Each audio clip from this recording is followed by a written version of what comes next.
Hindi na bago sa ating bansa ang bagyo, pagputok ng bulkan, paglindol, sunog at kung ano-ano pang kalamidad. Ito ay hindi natin maiiwasan, pero maaari natin itong paghandaan. Bilang kasagutan, ating binuo ang Project DINA o Disaster Information for Nationwide Awareness. Sa tulong ng iba't ibang ahensya ng pamahalaan, layunin nito na magbigay ng sapat na kaalaman tungkol dito at kung ano ang dapat gawin para mapaghandaan ang mga kalamidad. Halina at magkaisa. Tandaan, kung bawat isa ay laging handa, tiyak ang kaligtasan ng ating pamilya at ng ating komunidad. Handa na ba kayo? Ang baha ay isang mapanganib na resulta ng matagal o malakas na pag-ulan. Lumalala rin ang problema sa baha dahil sa mga mapinsalang gawain ng tao.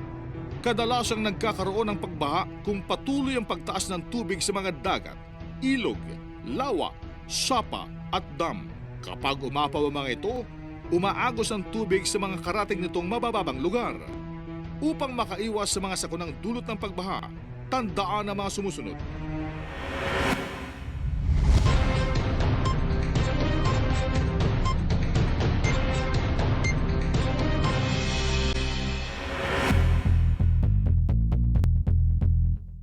Alamin ang panganib at warning system sa inyong lugar at siguraduhin alam ito ng buong pamilya.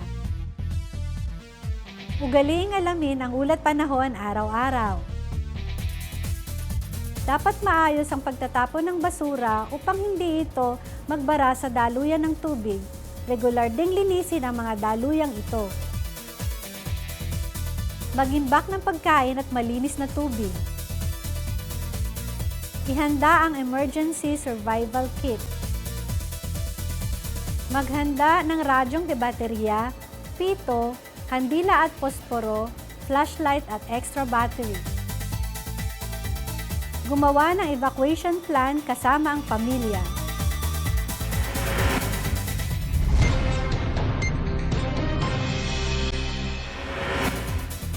Kung nakakaranas naman ng pagbaha, Kung ang inyong tirahan ay nasa mababang lugar, maging alerto upang maiwasan ang pagkasawi ng buhay at pinsala ng mga ari-arian. Lutuing mabuti ang pagkain at pakuluan ang inuming tubig ng 2 minuto o higit pa upang makaiwas sa iba't ibang food and waterborne disease. Makinig sa mga payo ng lokal na pamahalaan. Alamin kung kailangan ng lumikas at mahinahon itong gawin. Isara ang main switch ng kuryente bago umalis ng bahay. Huwag lumusong at lumangoy sa tubig baha upang makaiwas sa sakit. Dumaan sa mga lugar na malayo sa ilog o anumang anyong tubig. Habang naglalakad, mag-ingat sa bukas na manhole, imbornal o anumang daluyan ng tubig. Pagdating sa evacuation center, sumunod sa rules and regulations nito.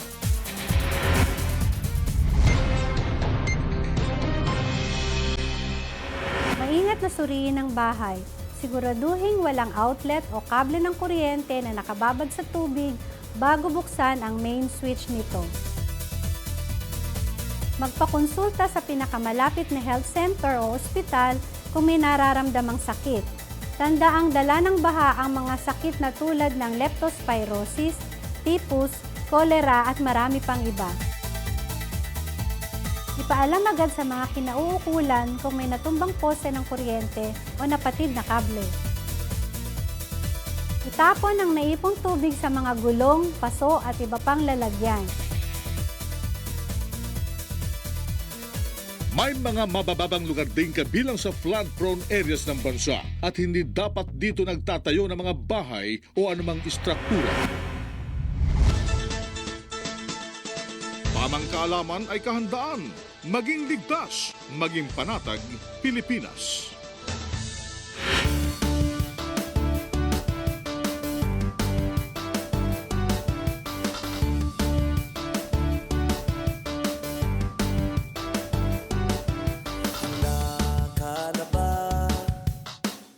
Handa na ako, tibayan